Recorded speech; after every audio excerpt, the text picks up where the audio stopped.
Odysseus had no problem leaping into his stories of voyage along the seas and islands on his way home and telling them to king, queen, and others of Phaeacia. After a brief description of including his name, the two goddesses that held him closely for some time, Calypso and Circe, and where Odysseus is from, he told about his first stop. This was Ilium, the Ismarchus Islands, where 6 men perished sadly. Zeus sent down a storm mighty in its winds and waves that sent the crew plus Odysseus spiraling towards the Lotus Eaters.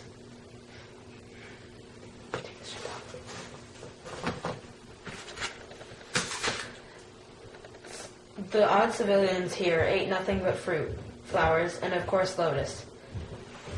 Some men journeyed towards the people under Odysseus' command, but they did not want to return. When the lotus was offered, it gave a sense of memory loss, and no other want besides that for more lotus. Odysseus dragged them back to the ship to continue onward.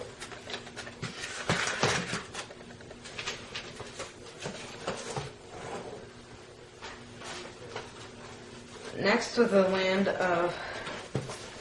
of Cyclops, where the inhabitants are messy, unorganized, have no council and no laws.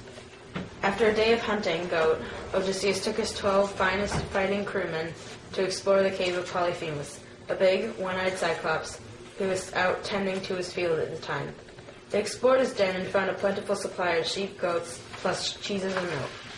Odysseus was quick to want to eat the cheeses right there, in the home, but one of the crew spoke. Let's make way with these cheeses, then come back. Hurry, drive the lambs and kids from the pens to our swift ship. Put out at sea at once. But Odysseus would have his way, the crew and himself making a fire to eat around. The Cyclops came back to his residence and approached the men. The fear became immense in the visitors. Strangers! Now who are you?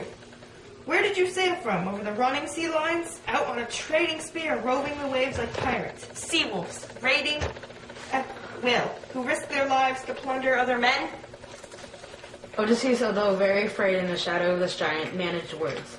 Men of Ichia, we are bound from Troy, driven far off course by the warring winds over the vast gulf of the sea, battling home on a strange tact, a route that's off the map, and so we've come to you. Odysseus continued, hoping the Cyclops would give a warm welcome, but he responded in anger, and picked 2 of the men from the ground, devouring them whole. Odysseus and the others cried to Zeus, while Polyphemus washed down his human meal with milk. Odysseus wanted to stab the brute while he fell asleep, but it would be too tough, so the men waited till morning. And in the morning, the crew was planting their revenge. Sadly, though, another 2 men were eating. This just encouraged the rest that were living. The big creature left to his field, which left Odysseus to make plans. Everyone worked together to shape a large club into a fine point, then left it sizzling in the fire. When Polyphemus returned, he ate another 2 men. Odysseus had enough, and greeted him with a bowl of fine wine, but in trickery. The giant drank it down quickly, and had another 2 bowls. Polyphemus asked for the name of Odysseus, and he responded with his name being nobody. The Cyclops, now drunken, fell over in anger from Odysseus' trick. He then threw up, and Odysseus seized the moment. The men threw the stake into one eye, burned it gruesomely. Polyphemus cried out in anguish, and the neighbors heard. They asked what was wrong, waking them in the middle of the night. He told them nobody was killing him, and the neighbors scattered away. The giant left to sit in excruciating pain. The men finally got to escape later, and as they boarded the ship, Odysseus shouted his name so Polyphemus would know who took his sight away.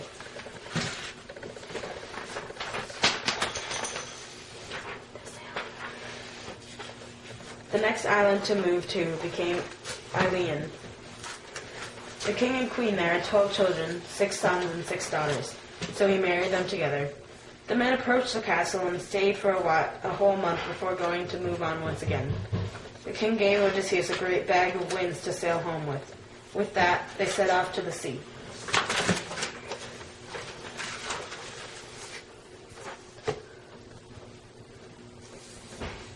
and Odysseus took a break and slept for a while.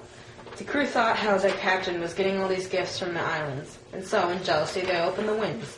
Beforehand, they had almost caught sight. They could almost see the beloved people of their homeland, Ithaca. But now they had been blown back to sea. Odysseus awoke, and they all became upset now upon the boat. They attempted to head back to the island, asked the king and queen for passage once more, but they refused Xenia. They had already provided that to the travelers before. So their hearts sunken low in their chest, Odysseus and the crew set out a new course. After 6 days and nights of battle against the sea waves, the men landed on Lagostronian Island. But after coming against more giants that ate some of the crew, they sailed onto a new island, Achen Island, where the nymph Circe lives. Odysseus split his help in two.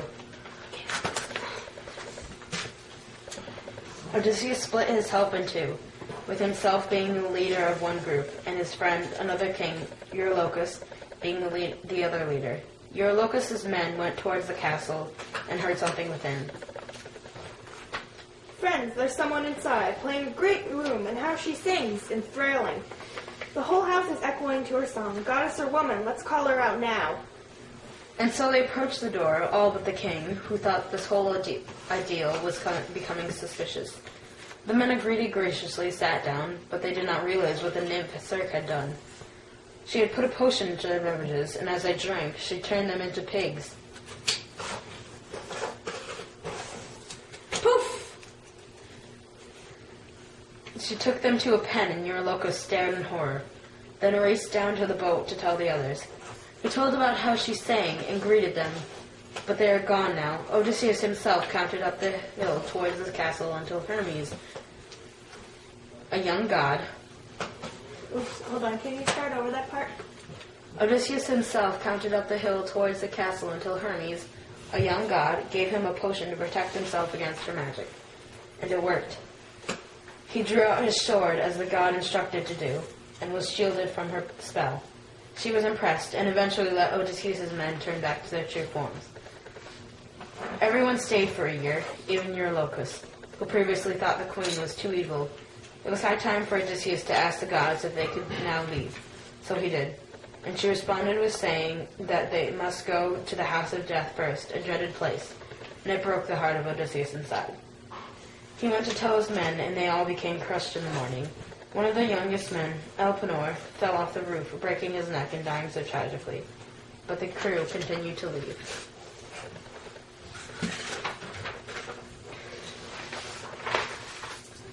After orders from Circe, the beautiful witch goddess, Odysseus and his crew sailed to the river of Ocean in the land of Cimmerians. He then pours libations, and as instructed by Circe, to attract the souls of the dead.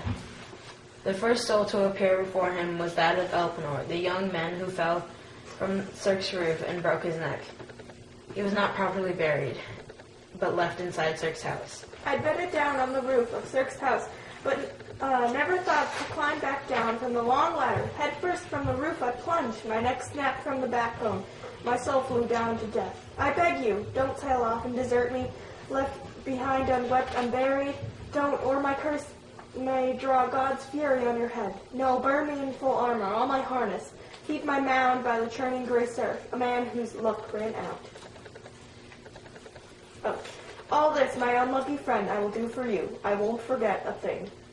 Odysseus then speaks with the Theban prophet, Tiresias, who held a golden scepter. Tiresias tells Odysseus to back away and raise his sword so he can drink the blood and tell what Odysseus seeks and what his future will be. Tiresias reveals that Poseidon is punishing him and his crew for blinding his son, the Cyclops. He foretells Odysseus' fate, that he will return home, reclaim his wife and pals from the wretched suitors, and then make a trip to a distant land to appease Poseidon. He warns Odysseus not to touch the flocks of the sun when he reaches the land of Thrinacia. Otherwise, he won't return home without suffering much more hardship and losing all of his crew. When Tiresias departs, Odysseus calls other spirits towards him. He speaks with his mother, Anticlea, who updates him on affairs of Ithaca, how Penelope will not marry and is going through such hardships, and that no one has taken over his royal stature. She also reveals how she died. It was my longing for you, my shining Odysseus, you and your quickness, you and your gentle ways that tore away my life that had been sweet. He then meets the spirits of various famous men and heroes and hears the stories of their lives and deaths. Odysseus now cuts the tales short and asks his Phaeacian host to allow him to sleep.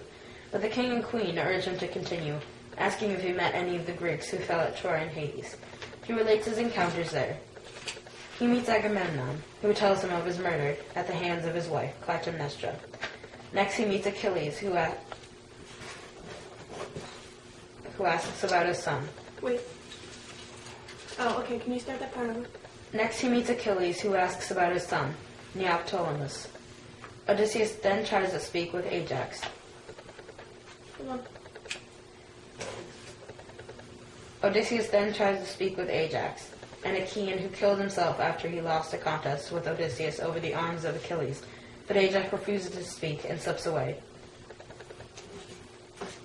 He sees Hercules, King Minos, the hunter Orion, and others. He witnesses the punishment of Sisyphus, struggling eternally to push a boulder over a hill, only to have it roll back down whenever it reaches the top. He then sees Tantalus, agonized by hunger and thirst. Tantalus sits in a pool. That's okay. Okay. Tantalus sits in a pool of water, overhung by bunches of grapes. But whenever he reaches for the grapes, they rise out of grasp, and whenever he bends down to drink, it sinks. Odysseus soon finds himself mobbed by souls, wishing to ask about their relatives in the world above.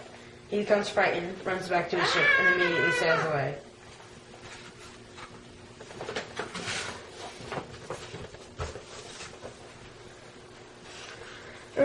Odysseus returns to Aea, where he buries Elpenor and spends one last night with Circe. She describes the obstacles that he will face on his voyage home and tells him how to negotiate them. As he sets sail, Odysseus passes Circe's counsel on to his men.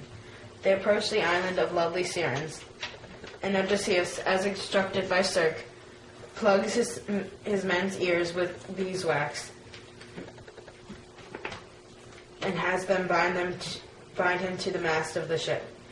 He alone hears a song flowing forth from the island, promising to reveal the future. The siren's song is so seductive that Odysseus begs to release from the fetters, but his faithful men only bind him tighter. Once they have passed the siren's island, Odysseus and his men must navigate the straits between Scylla and Charybdis. Scylla is a six-headed monster who, when ships pass, swallows one sailor for each head. Charybdis is an enormous whirlpool that threatens to swallow the entire ship. As instructed by Circe, Odysseus holds his course tight against the cliffs of Scylla's lair.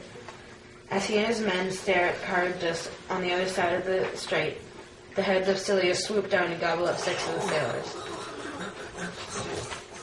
Odysseus next comes to Thrinacia, the island of the sun. He wants to avoid it entirely, but the outspoken Eurylochus persuades him to let his beleaguered crew rest there. A storm keeps them beached for a month. And at first the crew is content to survive on the provisions of the ship. When these run out, however, Eurylochus persuades the other crew members to disobey Odysseus and slaughter the kettle of the sun. They do so one afternoon as Odysseus sleeps. When the sun finds out, he asks Zeus to punish Odysseus and his men. Shortly after the Achaeans set sail from Thrinacia, Zeus gets up another storm, which destroys the ship and sends the entire crew to death beneath the waves. As had been predicted, only Odysseus survives, and he just barely. The storm sweeps him all the way back to Charybdis, which he narrowly escapes for the second time. Afloat on broken timbers of his ship, he eventually reaches Ogygia, Calypso's island. Odysseus here breaks from his story, stating to the Phaeacians that he sees no reason to repeat to them his account of his experience on Ogygia.